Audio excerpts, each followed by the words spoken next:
और विद्यार्थी मित्रों, प्रथम बीकॉम हिंदी कक्षा में आपका स्वागत है। हम तुलसी की चौपाइयाँ पढ़ रहे थे। आपके पाठ्यक्रम में तुलसीदास द्वारा विरचित जो चौपाइयाँ रखी गई हैं, तो ये चौपाइयाँ कवितावली से उद्धृत हैं, रामचरितमानस से उद्धृत हैं। आज एक चौपाई हम पढ़ेंगे। आपके पाठ्यक्रम में उनके जो चौपाइयाँ रखी गई हैं, उनमें अंतिम चौपाई अभी हमें पढ़नी है। अंतिम चौपाई इस प्रकार है, इसका अध्ययन आज करेंगे। पहले हम चौपाई पढ़ लेंगे, उसके बाद उसका अर्थ समझेंगे। नर विविध कर्म अधर्म बहुमत शोक प्रद सब त्याग हो, विश्वास करी कह दास तुलसी राम पद अनुराग हो। जातिहीन अघ जन्म मही मुक्त कीन्ही असी नारी, महामंद मन सुख चहसी ऐसे प्रभु ही बिसारी। तुलसीदास इस चौपाई के माध्यम से कह रहे हैं, उपदेश दे रहे हैं, किसी और को नहीं, वो अपने मन को ही उपदेश दे रहे हैं, अपने ही मन को वो समझा रहे हैं। क्योंकि हम जानते हैं कि हमारा मन अत्यंत चंचल है। संस्कार अलग हो सकते हैं, लेकिन स्वभाव बहुत ही बलशाली होता है।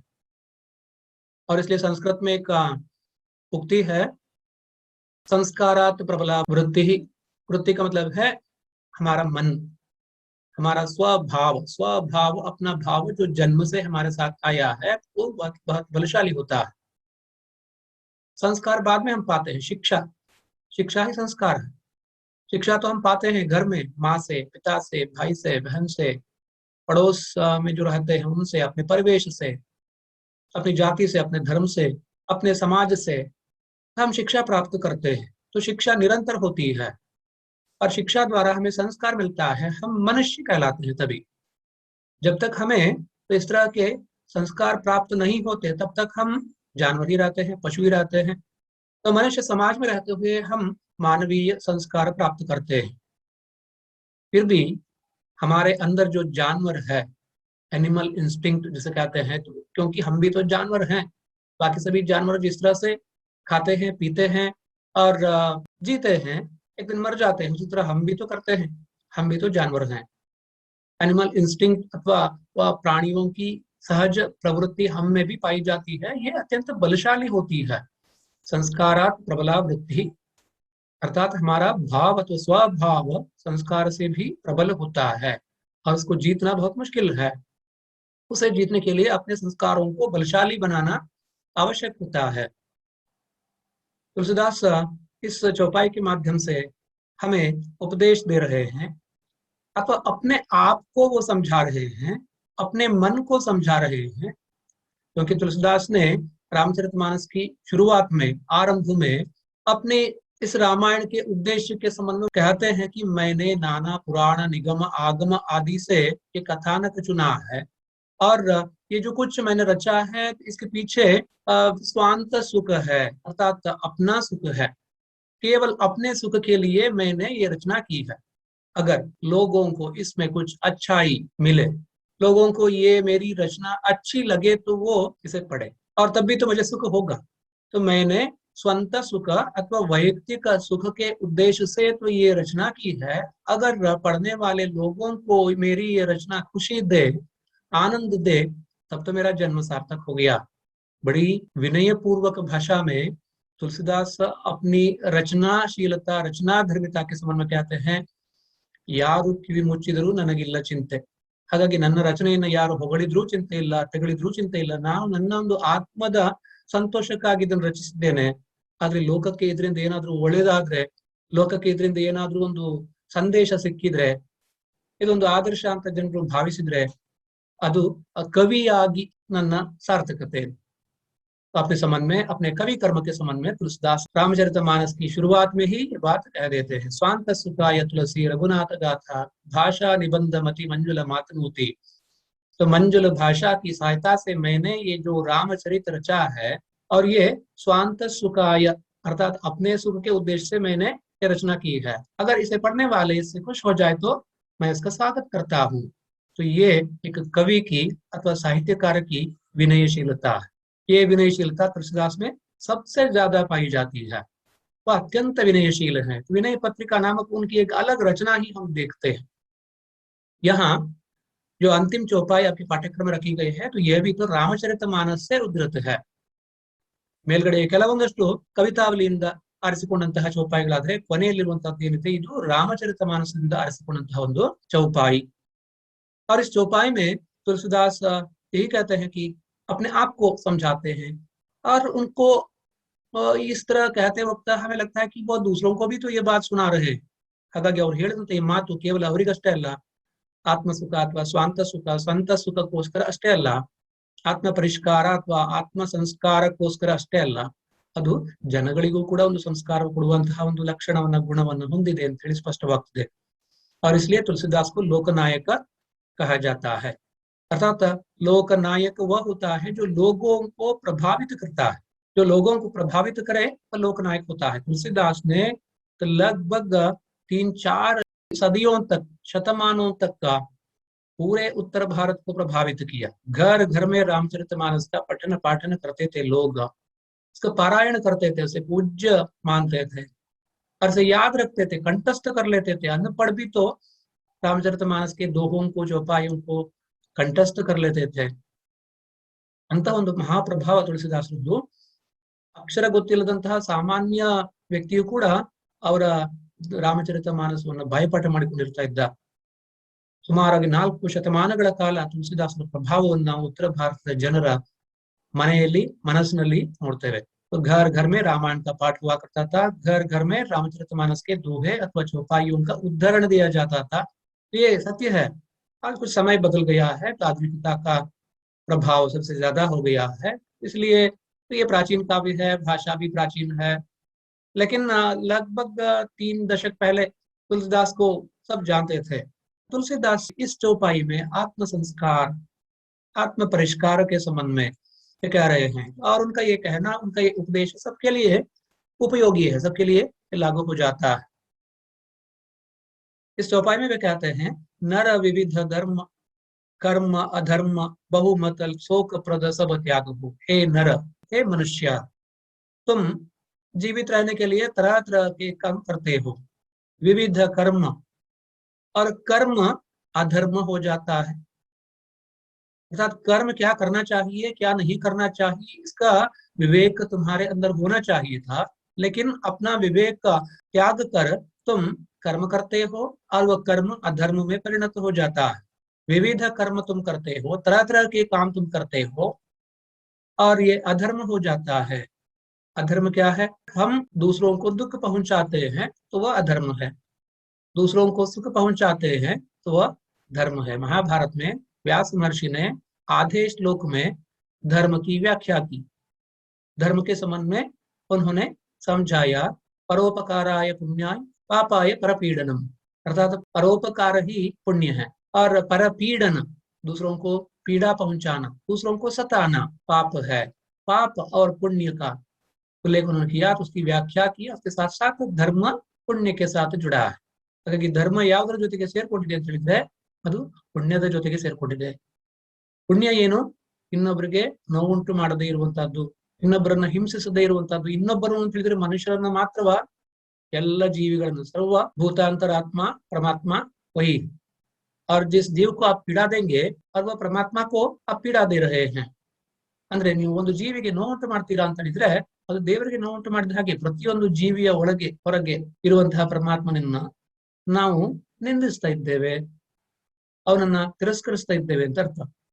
दूसरों के प्रति तो इस तरह का हिंस्र भाव जिसमें होता है तो वो मनुष्य नहीं होता, मनुष्य के संस्कार उसमें नहीं होते, वो तो जानवर होता है. जानवर ये सब नहीं जानता, तो धर्म कर्म पुण्य पाप वो कुछ भी तो नहीं जानता. जंगल में तो जब भूख लगती है तो वह शिकार करता है और अपने पेट भर जाने के बाद वह सो जाता है. लेकिन मनुष्य ऐसा भी नहीं करता, तो वह तो शिकार करता है अपने जैसे जानवरों का.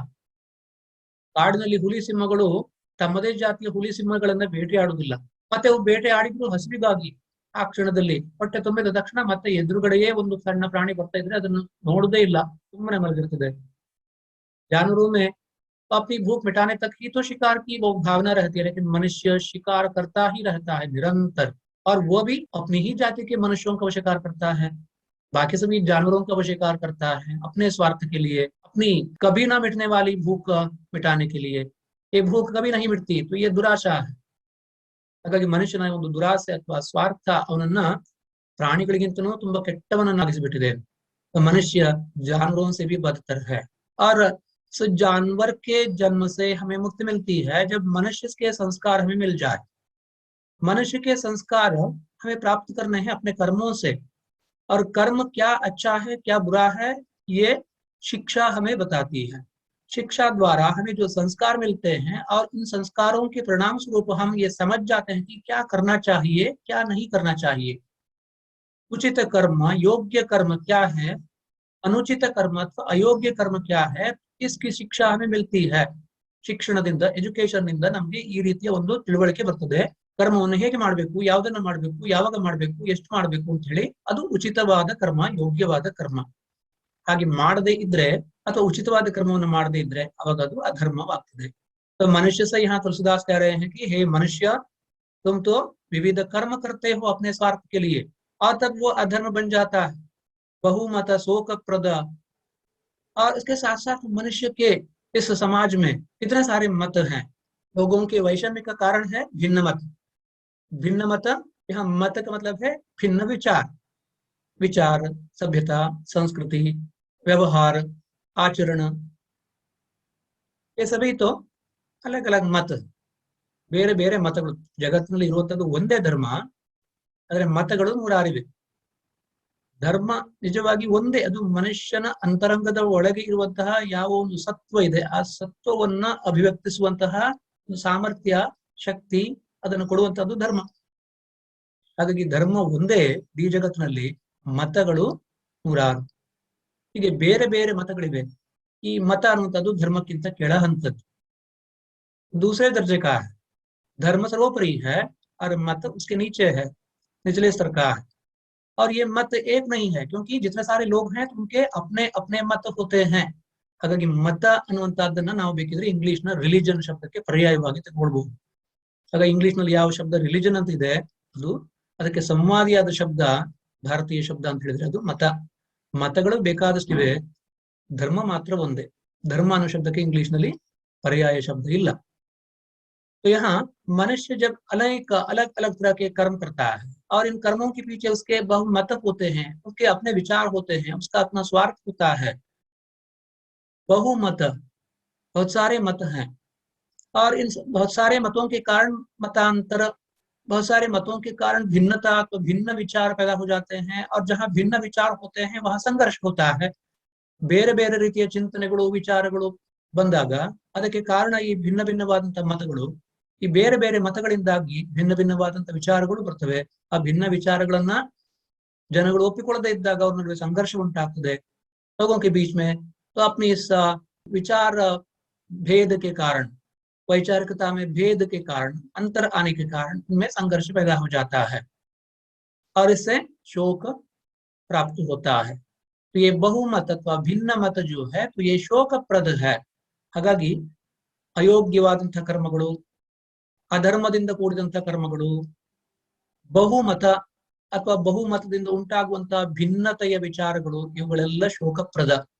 ಇವುಗಳಿಂದ ನಮಗೆ ಶೋಕವೇ ಲಭ್ಯವಾಗ್ತದೆ, ಮತ್ತೇನೂ ಇಲ್ಲ। तुलसीदास यहाँ कह रहे हैं कि मनुष्य अपने स्वार्थ के लिए तरह तरह के कर्म करता है और वह कभी विचार ही नहीं करता, सोचता नहीं कि वो जो कर रहा है तो वो योग्य है या नहीं। वो अकार्य वो करता है, अकर्म वो करता है, तो कभी दुष्कर्म करता है और इस तरह अधर्म का साथ देता है। तो दूसरों को पीड़ा पहुंचाने वाला कर्म अथवा दूसरों को पीड़ा पहुंचाने वाला दुष्कर्म, और वह अधर्म है। और इसके साथ साथ इनको पोषित करने वाले बहुमत भी हैं यहाँ पर। और इन बहुमतों के कारण समाज में शोक फैला है। तो ये शोकप्रद है, शोक देने वाले हैं। ये सभी तो शोक देने वाले हैं। दुष्कर्म, अधर्म, बहुमत, ये सभी तो शोक पहुंचाने वाले हैं, शोक प्रदान करने वाले हैं। तो तुलसीदास इसलिए अपने मन से, नर से कहते हैं कि मनुष्य इन सबको त्याग दो। ಎಷ್ಟು ಸುಲಭ ಅಲ್ವಾ ಹೇಳುವಂತ? ತುಳಸಿದಾಸರು ಎಷ್ಟು ನೇರವಾಗಿ ಹೇಳ್ತಾರೆ ಇಲ್ಲಿ, ಇವುಗಳನ್ನೆಲ್ಲ ತ್ಯಜಿಸ್ಬಿಡಿ। ಯಾವುದು? ಕರ್ಮಗಳನ್ನ, ದುಷ್ಕರ್ಮಗಳನ್ನ, ಅಧರ್ಮವನ್ನ, ಬಹುಮತದಿಂದ ಉಂಟಾಗುವಂತಹ ದ್ವಂದ್ವ ಅಥವಾ ವೈಚಾರಿಕ ಗೊಂದಲ, ಅದನ್ನು ತ್ಯಜಿಸಿ। ಈ ವೈಚಾರಿಕ ಗೊಂದಲವೇ शोकಕ್ಕೆ कारण। बहुमत के कारण वैचारिक द्वंद्व पैदा हो जाता है। इस वैचारिक द्वंद्व से मनुष्य का मन शोक से डूब जाता है, शोकमय हो जाता है। तो इस तरह शोक से बचना है तो हमें इन सबको त्यागना है, सब त्याग हो। तो फिर क्या करना है? विश्वास करी। तुलसीदास दूसरी पंक्ति में क्या करना चाहिए इस संबंध में कहते हैं कि विश्वास करी, ವಿಶ್ವಾಸವನ್ನಿಡು, ಪಾಸಿಟಿವಿಟಿ। ಹಾಗಾಗಿ ನೆಗೆಟಿವ್ ಚಿಂತನೆಗಳನ್ನ, ನಿಷೇಧಾತ್ಮಕ ಚಿಂತನೆಗಳನ್ನ ತ್ಯಜಿಸಿ ಪಾಸಿಟಿವ್ ಥಿಂಕಿಂಗ್ ಸೇರಿಕೊಳ್ಳಿ ಅಥವಾ ಅದನ್ನ ಆರಿಸಿಕೊಳ್ಳಿ। विश्वास करें, विश्वास कीजिए। तो विश्वास ही जीवन का आधार है। हम अविश्वास करते हैं, नास्तिक बन जाते हैं, अथवा भले ही हम आस्तिक हो, दूसरों के विचारों का हम तिरस्कार करते हैं, तब हम आस्तिक कहाँ रह जाते हैं। तभी तो विश्वास एक परमात्मा पर जो सबके अंदर है, ಎಲ್ಲ ಜೀವಿಗಳ, ಇಲ್ಲಿ ಮನುಷ್ಯರು ಮಾತ್ರ ಅಲ್ಲ ಪ್ರಾಣಿಗಳಲ್ಲೂ ಕೂಡ ಜಡ ವಸ್ತುಗಳಲ್ಲೂ ಇರುವಂತಹ ಆ ಪರಮಾತ್ಮ ಭಗವಂತ ಒಬ್ಬನೇ। ತುಳಸಿದಾಸರು ಇಲ್ಲಿ ಸಗುಣ ಮಾರ್ಗಿ ಸಂತರು, ಆದ್ರೆ ಅವರು ನಿರ್ಗುಣ ಮಾರ್ಗಿಗಳ ಹಾಗೆ ಮಾತಾಡ್ತಾರೆ, ಅಂದ್ರೆ ಅವರ ದೃಷ್ಟಿಯಲ್ಲಿ ದ್ವಿಗುಣ ಮತ್ತೆ ಸಗುಣಕ್ಕೆ ವ್ಯತ್ಯಾಸ ಇಲ್ಲ। ತುಳಸಿದಾಸ್ ಅನ್ಯತ್ರ ಸಾಮಾನ್ಯ कहते हैं गुण ही सगुण ही नहीं कछु भेद, उभय हर ही भव संभव खेद। अगुण में और सगुण में कोई अंतर नहीं है, और ये दोनों तो भव से, इस संसार में जो शोक है और उसे दूर करते हैं, खेद जो इस संसार में हमें प्राप्त होता है उसे दूर करने वाले हैं। ಹಾಗಾಗಿ ನಿರ್ಗುಣಕ್ಕೂ ಸಗುಣಕ್ಕೂ ವ್ಯತ್ಯಾಸ ಏನಿಲ್ಲ, ಒಂದೇ ಅಗುಣ ಅರೂಪ और ಸಗುಣ ಅಥವಾ ಪ್ರತ್ಯಕ್ಷ ರೂಪ है। ಹಾಗಾಗಿ ಅಗುಣ ಅನ್ನುವಂಥದ್ದು ಕಾಣಿಸ್ತಾ ಇರುವಂತದ್ದು, ಸಗುಣ ಅನ್ನುವಂಥದ್ದು ಕಾಣಿಸ್ತಾ ಇರುವಂತದ್ದು। ಕಾಣಿಸ್ತಾ ಇರುವಂತದ್ದು ನಮ್ಮ ಕಣ್ಣಿಗೆ ಮಾತ್ರ ಕಾಣಿಸ್ತದೆ ಅಷ್ಟೇ, ಅದು ಅದೇ, ಕಾಣಿಸದೇ ಇರುವಂತಹದ್ದು ಅದೇ। ಹಾಗಾಗಿ ಕಾಣಿಸುವ ಕಾಣಿಸದಿರುವ ಎಲ್ಲವೂ ಸೇರಿಯೇ ಒಂದು। ಕೆಲವು ಕಾಣಿಸ್ತದೆ, ಕೆಲವು ಕಾಣಿಸುವುದಿಲ್ಲ ಅಷ್ಟೇ। ಕೆಲವು ಅಂತ ಹೇಳಿದ್ರೆ ಅದು ಮತ್ತೆ ಭಿನ್ನತ್ವ ಅಥವಾ ದ್ವಂದ್ವ, ಅದನ್ನು ಹೊರತುಪಡಿಸಿ ಎಲ್ಲವೂ ಒಂದೇ ಆಗಿದೆ, ಅಖಂಡವಾಗಿದೆ। ನಮ್ಮ ಒಂದು ದೃಷ್ಟಿಯ ಸೀಮಿತತೆಯಾಗಿ ಎಲ್ಲವೂ ಕೂಡ ಖಂಡವಾಗಿ ಕಾಣಿಸ್ತಾ ಇದೆ। तुलसीदास द्वैत और अद्वैत के समन्वयकार है, द्वैत और अद्वैत के समन्वय का चिंतन है उनकी रचनाओं में। और इसलिए वे कहते हैं कि विश्वास करिए, विश्वास कीजिए। इस पर विश्वास, परमात्मा पर विश्वास। परमात्मा कहाँ है? आपके अंदर है, वही आपकी आत्मा है। तभी तो परमात्मा पर विश्वास और कुछ नहीं है, तो आत्मा पर विश्वास। आत्मा पर विश्वास, आत्मविश्वास, सेल्फ एस्टीम। ನಾವು ಆತ್ಮವಿಶ್ವಾಸ ಅಂತ ಶಬ್ದವನ್ನು ಬಳಸ್ತೀವಲ್ಲ, ಏನದು ಹೇಳಿದ್ರೆ ನಮ್ಮ ಮೇಲೆ ನಮಗೆ ನಂಬಿಕೆ। ನಮ್ಮ ಮೇಲೆ ನಂಬಿಕೆ ಯಾವಾಗ ಉಂಟಾಗ್ತದೆ ಅಂತ ಹೇಳಿದ್ರೆ, ಈ ಸಮಸ್ತ ಜಗತ್ತಿನ ಮೇಲೆ ನಮಗೆ ಉಂಟಾದಾಗ, ಅಥವಾ ಅದರ ಅಂತರ್ಗತನಾಗಿರುವಂತಹ ಪರಮಾತ್ಮ ಮೇಲೆ ನಂಬಿಕೆ ಉಂಟಾದಾಗ, ಆತ್ಮ ಮತ್ತೆ ಪರಮಾತ್ಮ ಬೇರೆ ಅಲ್ಲ ಒಂದೇ ಅಂತ ಹೇಳಿದಾಗ, ಅಲ್ಲಿ ನಂಬಿಕೆ परमात्मा ಮೇಲಿನ ನಂಬಿಕೆ ಆತ್ಮದ ಮೇಲಿನ ನಂಬಿಕೆಯಾಗಿ ಬದಲಾಗ್ತದೆ। जबकि मैं ये सोचता हूँ कि मेरी रक्षा के लिए मेरे साथ वो परमात्मा मेरे चारों तरफ फैला हुआ है, तो मुझे बल मिलता है, मुझे शक्ति मिलती है, और यही शक्ति आत्मबल है, यही आत्मसम्मान है, और यही आत्मविश्वास। ಹಾಗಾಗಿ ಈ ಜಗತ್ತು ನನ್ನ ಜೊತೆಗಿದೆ, ನಾನು ಈ ಜಗತ್ತನ್ನು ಪ್ರೀತಿಸ್ತೇನೆ ಅನ್ನುವ ಒಂದು ಭಾವನೆ, ಅದು ಪರಮಾತ್ಮನಲ್ಲಿ ವಿಶ್ವಾಸ। ಯಾಕೆಂದ್ರೆ ಎಲ್ಲವೂ ಕೂಡ ಪರಮಾತ್ಮಮಯ, ಈಶಾವಾಸ್ಯವಿದಂ ಸರ್ವಂ, ಈ ಸಮಸ್ತ ಜಗತ್ತು ಈಶನಿಂದ ತುಂಬಿದೆ, ಕಾಣಿಸುವ ಕಾಣಿಸದೇ ಇರುವ ಎರಡೂ ಸೇರಿದ ಹಾಗೆ। ಹಾಗಾಗಿ ಇದೆಲ್ಲವನ್ನು ನಾನು ಪರಮಾತ್ಮ ಸ್ವರೂಪದ್ದು ಅಂತಾನೆ ಭಾವಿಸಿದ್ರೆ ಯಾವುದಕ್ಕೂ ನಾನು ವಿರೋಧ ಮಾಡುವುದಿಲ್ಲ, ಅಥವಾ ಯಾವುದನ್ನು ನಾನು ತಿರಸ್ಕಾರ ಮಾಡುವುದಿಲ್ಲ, ಯಾವುದನ್ನು ತುಚ್ಛವಾಗಿ ಹೇಯವಾಗಿ ಕಾಣುವುದಿಲ್ಲ। ಅವಾಗ ಈ ಎಲ್ಲವೂ ನನ್ನ ಜೊತೆಗಿದೆ ಅಂತ ನನಗನ್ನಿಸ್ತದೆ, ನನ್ನ ಆತ್ಮ ವಿಶ್ವಾಸ ಹೆಚ್ಚಾಗ್ತದೆ। मैं कुछ भी कर पाऊंगा। हाँ, तो ये विश्वास है, परमात्मा पर विश्वास, आत्मा पर विश्वास। परमात्मा पर विश्वास आत्मा पर विश्वास के रूप में परिवर्तित हो जाता है, बदल जाता है, यही आत्मविश्वास है।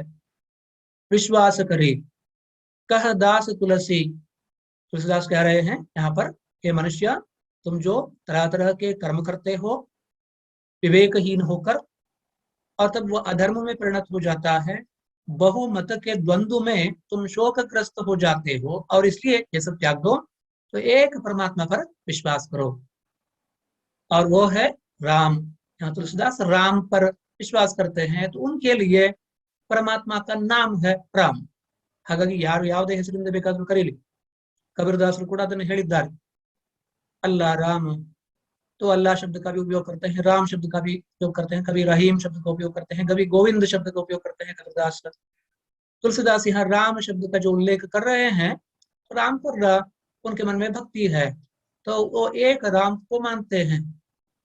विश्वास करी कह दास तुलसी। तुलसीदास कहते हैं राम पद अनुराग हो, राम पर भरोसा करो, राम के पदों में अनुराग रखो, राम पद अनुराग हो। राम के चरणों में, राम पद राम के चरणों में अनुराग रहे हमारे हृदय में।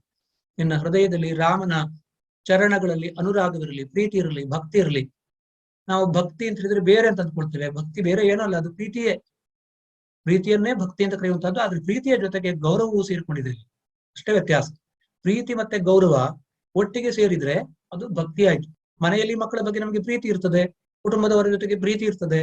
ಆದ್ರೆ ದೇವರಲ್ಲಿ ಪ್ರೀತಿಯ ಜೊತೆಗೆ ಗೌರವ ಇದ್ರೆ, ಗೌರವ ಜೊತೆಗೆ ಕೆಲವೊಮ್ಮೆ ಭಯವೂ ಸೇರ್ಕೊಳ್ತದೆ.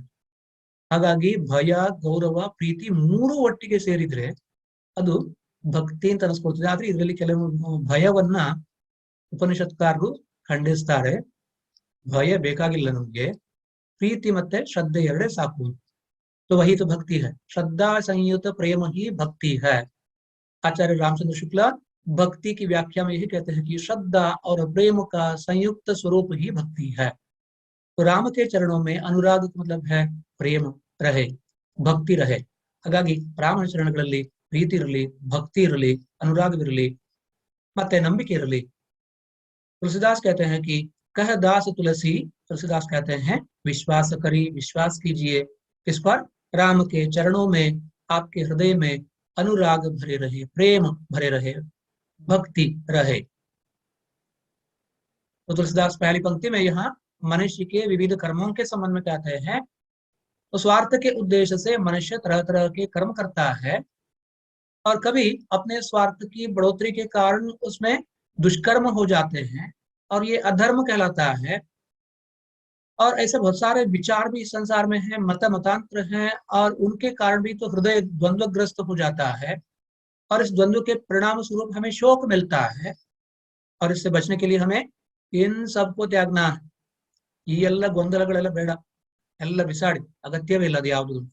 तो सब त्याग दीजिए. तो ये मत मतांतर, बहु विचार, तरह तरह के विचार, कुकर्म, अकर्म, विकर्म, दुष्कर्म, अधर्म ಎಲ್ಲ ತ್ಯಜಿಸಿ. ಏನ್ ಮಾಡಿ ಅಂತ ಹೇಳಿದ್ರೆ ರಾಮ್ पर भरोसा कीजिए. तो भगवान पर भरोसा कीजिए. अल्लाह कहे ಅಥವಾ ಯೇಸು ಕಹೆ, ಇಸಿ ನಾಮ से पुकारे, ಯಾವುದೇ ಹೆಸರಿನಿಂದ ಬೇಕಾದ್ರೂ ಕರೀರಿ, ಇರುವಂತದ್ದು ಒಂದೇ ಒಂದು ದೇವರು. ಹಾಗಾಗಿ ನೀವು ಯಾವುದೇ ಹೆಸರಿಂದ ಕರೆದು ಕೂಡ ಅವನು ಒಬ್ಬನೇ, ಎಲ್ಲರಿಗೂ ಒಂದೇ.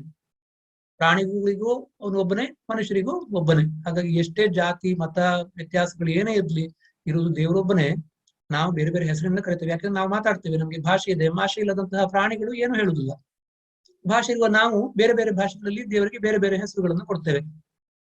बस इतना ही अंतर है. अगर हम बोलेंगे नहीं, हम गूंगे रह जाएंगे. क्या बोलेंगे? उसको किस नाम से पुकारेंगे? तो राम के नाम से पुकारेंगे, गणेश के नाम से पुकारेंगे, देवी के नाम से पुकारेंगे, अल्लाह के नाम से पुकारेंगे, यीशु के नाम से पुकारेंगे.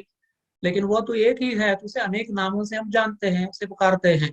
ಏಕಂ ಸತ್ ವಿಪ್ರ ಬಹುಧಾ ವದಂತಿ. ಒಂದೇ ಸತ್ಯವನ್ನ ಜ್ಞಾನಿಗಳು ಬೇರೆ ಬೇರೆ ಹೆಸರುಗಳಿಂದ ಕರೀತಾರೆ. राम के चरणों में आपके हृदय में अनुराग रहे, प्रेम रहे. तुलसीदास ये कह रहे हैं कि विश्वास कीजिए, उस पर भरोसा कीजिए. तो हमारे चारों तरफ फैला हुआ है, हमारे अंदर भी है, बाहर भी है. ಹಾಗಾಗಿ ಒಳಗೆ ಹೊರಗೆ ಸರ್ವಾಂತರ್ಯಾಮಿಯಾಗಿರುವಂತಹ ಆ ಪರಮಾತ್ಮ ನಮ್ಮನ್ನು ನೋಡ್ಕೊಳ್ತಾ ಇದ್ದಾನೆ. ಅವನಿಗೆ ನಮ್ಮನ್ನು ಇರಿಸಬೇಕು ಅಂತ ತಿಳಿಸಿದ್ರೆ ಇರಿಸ್ತಾನೆ. ಬೇಡ ಇಲ್ಲಿಂದ ತೊಲಗು ಅಂತ ಹೇಳಿ ಅವನ ಆದೇಶ ಇದ್ರೆ ನಾವು ತಕ್ಷಣವೇ ಈ ಶರೀರವನ್ನು ತ್ಯಜಿಸಿ ಹೊರಟು ಹೋಗ್ತೇವೆ. ವಿಶ್ವಾಸ ಕರಿ ಕಹ ರಾಮ ತುಳಸಿ ರಾಮ ಪದ ಅನುರಾಗವು. जातिहीन अघ जन्म मही मुक्त कीन ही असी नारी.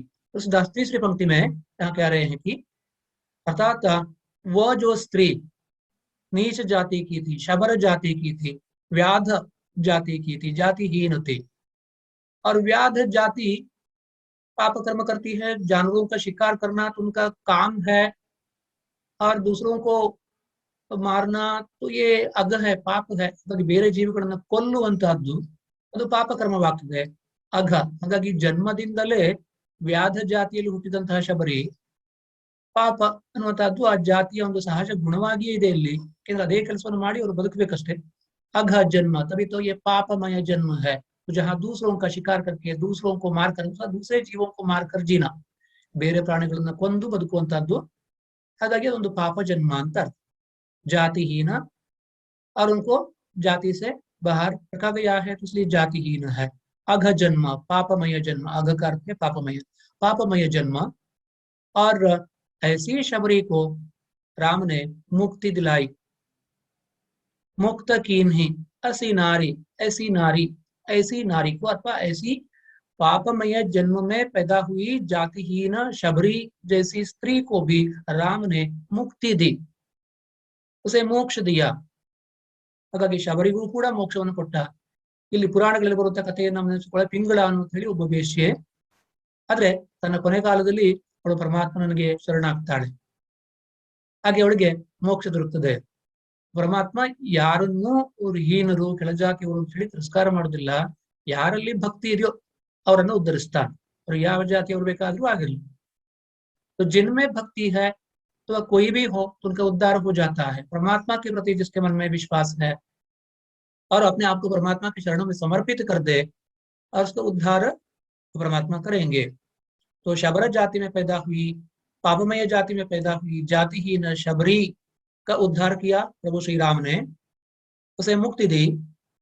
और इसलिए चिंता मत करो, परमात्मा पर विश्वास करो, अच्छे कर्म करो, अधर्म त्याग दो, वैचारिक द्वंद्व त्याग दो, परमात्मा के चरणों में समर्पित हो जाओ, भक्ति करो, अनुराग करो, तभी तुम्हारा उद्धार हो जाएगा।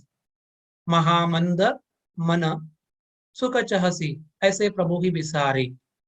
लेकिन ये शिक्षा हम भूल जाते हैं। तुलसीदास ने हमें यहाँ शिक्षा जो दी है, अपने मन को जो तसल्ली दे रहे हैं, वो समझा रहे हैं कि तो ऐसा करो, लेकिन हमारा मन ऐसा है बड़ा चंचल, मरकट की तरह, बंदर की तरह।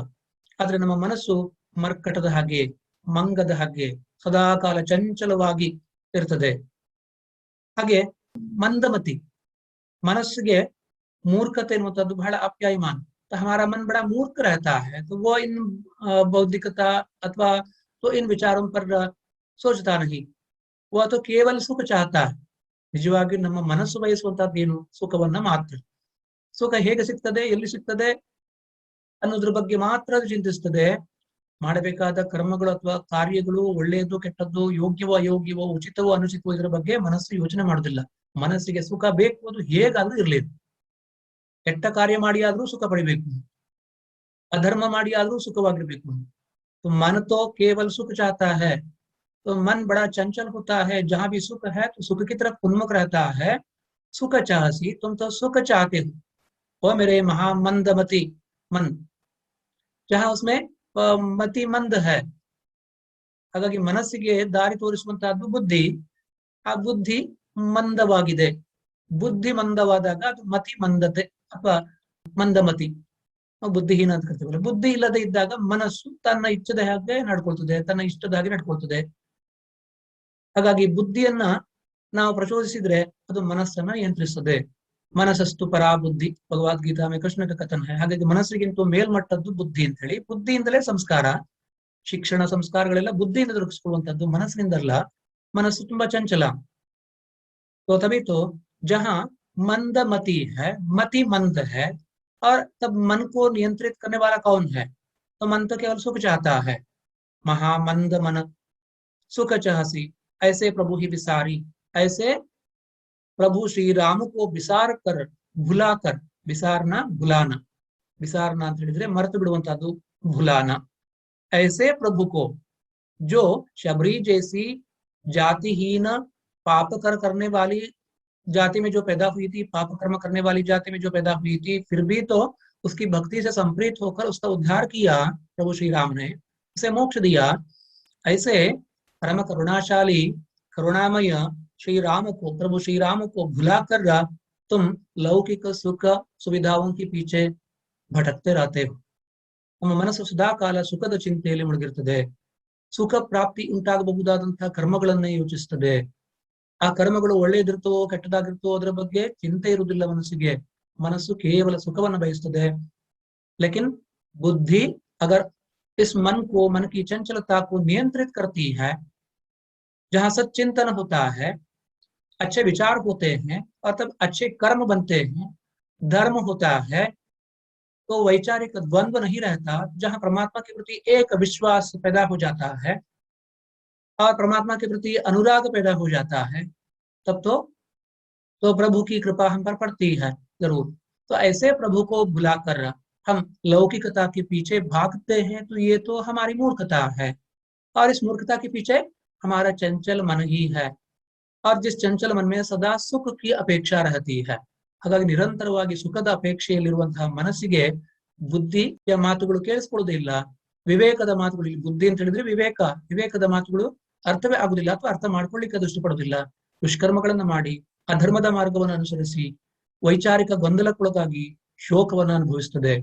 ಅದನ್ನೆಲ್ಲ ತಿಳಿಸಿ ರಾಮನಲ್ಲಿ ವಿಶ್ವಾಸ ಬಿಟ್ಟು ರಾಮನ ಚರಣಗಳಲ್ಲಿ ಅನುರಾಗವನ್ನು ಇರಿಸಿ ಪ್ರಭು ಶ್ರೀರಾಮನನ್ನೇ ನಂಬಿಕೊಂಡ್ರೆ ಆವಾಗ ಜೀವನ ಉದ್ಧಾರವಾಗ್ತದೆ. यहाँ पर तुलसीदास यही कह रहे हैं कि नीच जाति की शबरी जो जन्म से ही तो वो पापमय जन्म में पैदा हुई थी अथवा पापमय जन्म प्राप्त किया था, ऐसी स्त्री को भी उसकी भक्ति के कारण, परमात्मा के चरणों में उसकी भक्ति के कारण उसका उद्धार किया प्रभु श्री राम ने, उसे मुक्ति दी। और इसलिए तुलसीदास कहते हैं कि वो मेरे मन, तो इस तरह मति मंद होकर तुम इस संसार में भटको मत। तो सुख चाहना तो प्रत्येक व्यक्ति का लक्षण है, स्वरूप है, लेकिन प्रभु को विचार कर हम सुख को प्राप्त करने की ओर उन्मुख रहे तो हम मिट जाएंगे, तो हमारा जीवन व्यर्थ हो जाएगा। प्रभु श्री राम तो करुणामय है, तो उनको विचार कर, उनको भुलाकर दुष्कर्म, अधर्म अथवा बहुमत के कारण जो शोक पैदा हो जाता है, इसी में डूबे रहोगे, तुम्हारा जीवन बेकार हो जाएगा, बर्बाद हो जाएगा। और इसलिए तुम्हें यही करना है कि इन सबको त्याग दो, परमात्मा पर विश्वास करो, राम के चरणों में भक्ति करो और विवेक पूर्वक कर्म करो, धर्म करो, और सुख वह धर्म मार्ग से तुम्हें प्राप्त होगा तो वो स्वीकार्य होगा। प्रभु श्री राम को कभी भुलाओ मत, उसके चरणों में अनुराग करो, भक्ति करो, तुम्हारा जीवन बदल जाएगा, तुम्हारा उद्धार होगा। प्यारे विद्यार्थी मित्रों, ये चौपाई समाप्त हो गई और इसके साथ ही तुलसीदास की चौपाइयां अभी तक हम जो पढ़ रहे हैं वो सभी चौपाइयां समाप्त हो चुकी हैं। अगली कक्षा में हम कुछ और करेंगे। धन्यवाद।